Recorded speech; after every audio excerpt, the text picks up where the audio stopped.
it's like, do you really want that? Are you sure you can deal with those problems? You know, that's what people don't ask themselves. They just want the moolah, they just want the fucking money, they just want the stacks and be like, yeah, boy, I got it. But they don't understand what comes with it. Like that kind of mindset will have you have the money and then lose it just as quickly as you got it. Yeah, they want the positives without the negatives. There's like two fundamentally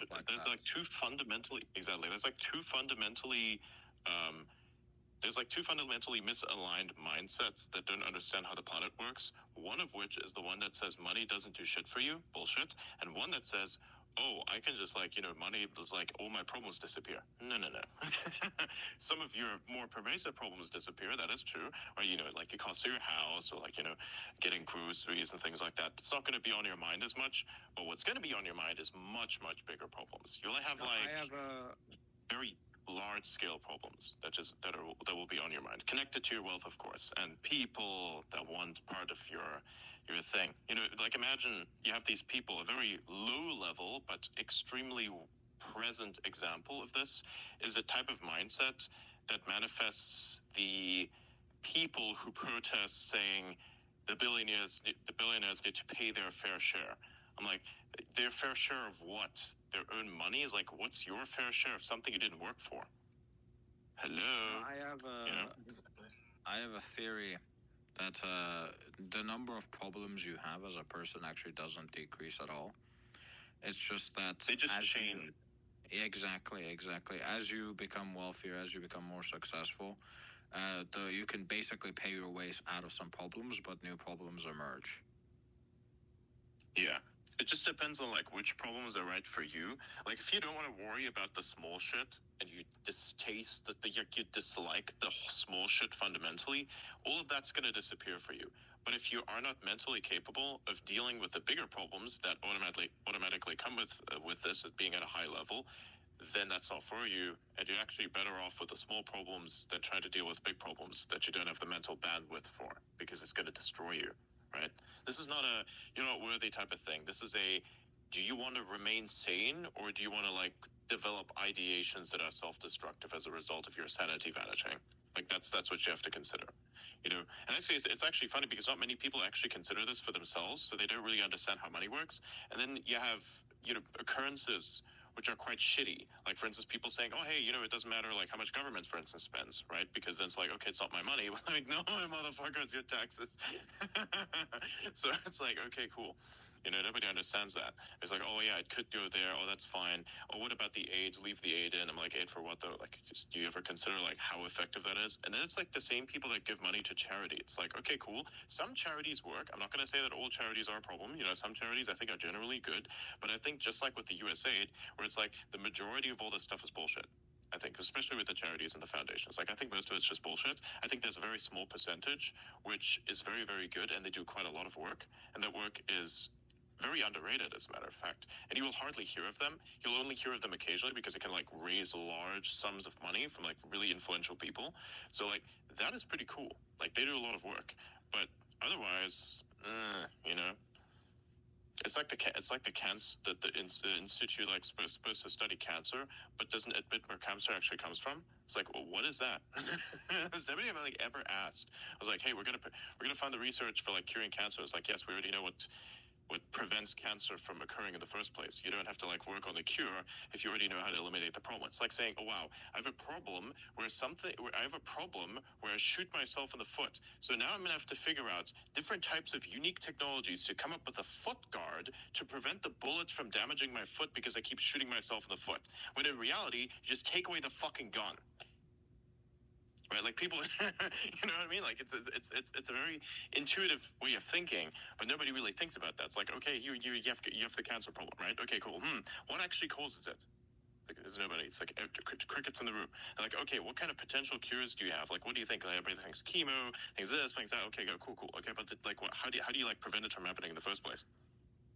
Crickets. This is very quickly turning into a conversation. Yes. Indeed. Like seriously, it's actually kind of part of the Doge thing, because like when you deal about you think about foundations, you think about charities, you think about aid given, all that kind of stuff. These are just examples of purposeless organizations existing that want like things. They want they want a piece of a very large pie. They like see the potential money that's out there as like, I want a piece of that. I want a piece of that. It's like when it's like you're looking at a gigantic bowl of like candies, and it's like, ooh, piece of candy. But like everybody else is, ooh, piece of candy. And then maybe one guy comes along and is like, ooh, piece of candy, grabs a whole fucking handful. What if 10 other people do the same thing? What if now 15 other people do the same thing? How long do you think it's going to take until the yearly bowl is empty? Like, this is the same problem here. That's why you had like this interesting example that was brought up was like in 2019, they like 2.5 trillion was like spent in 2019, whereas like 7 trillion was spent this like I think last year, was it? It's insane. So it's like, what the fuck is that? That's remarkable. So yeah, and then we can debunk a little funny thing here.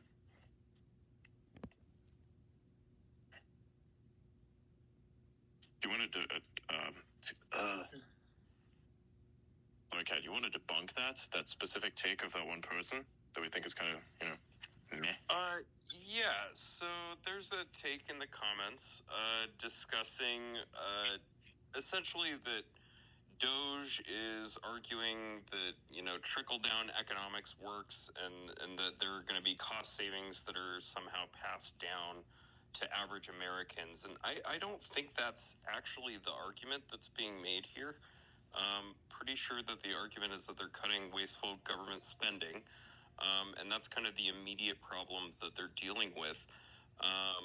Over the long term, I mean, a government that operates on a balanced budget could have economic consequences that could be good, could be bad. To the extent that things are subsidized, like costs could go up. But to the extent that there's excessive taxation or regulation that's causing costs to go up, I mean, maybe they could go down.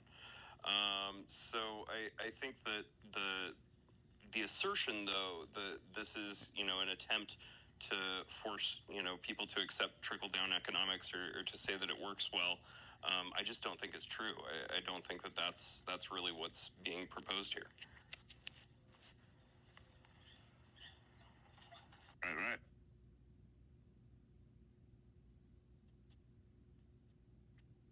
There's people here with like motorcycles. It's insane. Sorry.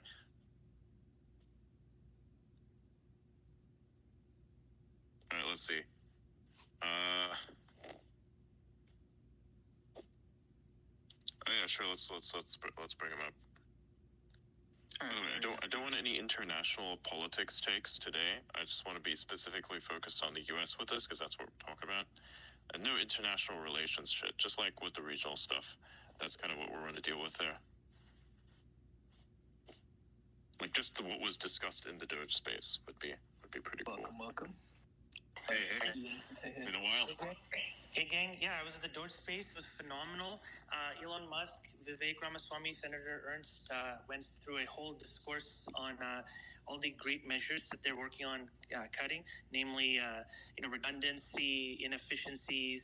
They talked about the flaws of U.S. aid, and it was just a very good, positive, feel-good space. And they talked about President Trump's accomplishments. It was really, really positive. Good vibes. Always good. That's nice. Every week. So what's the deal with people saying the Jews killed JFK now? Huh? Yeah, that's wild. Or RFK as well? Like, I'm just like looking at my timeline right now. I just refreshed it, right? I don't know. People are going schizo. They're going to do what we're going to do. Anyways, back to the topic of the Doge space. Yeah, let's talk about Doge. Yeah. What do you guys think of them getting rid of USA and NED? I think it's amazing, for one. Yeah. Seems like it's gonna be good. As soon as a ball of worms. I agree. I agree with Rand Paul's take on this. Basically, foreign aid is taking money from the poorest people in your country poorest people from a rich country and giving it to the poorest people, to the richest people in a poor country. That's foreign aid. Yeah. I saw this really great take. I forgot who said it. It was a libertarian that USAID is essentially a way for the US government to do illegal shit overseas without any sort of oversight. Like, Congress does not approve it, the public doesn't approve it. It's just them giving money to a bunch of quote-unquote NGOs, which could be literally a mercenary outfit for all we know, and they go do bad shit. That is what USAID is, right? It's the ability to do whatever you want with government money or taxpayer money without any sort of agreement from the public that they should be doing that. It's a mess, right? They shouldn't be doing stuff like this. And that alone, I think, is a pretty good reason not to have organizations like USAID and so many others. Like, it's not the only one, right? I've looked into a number of these organizations, and they're by far the biggest, and they're definitely the ones getting away with like a lot of the funding of, say, censorship outfits. For instance, USAID is the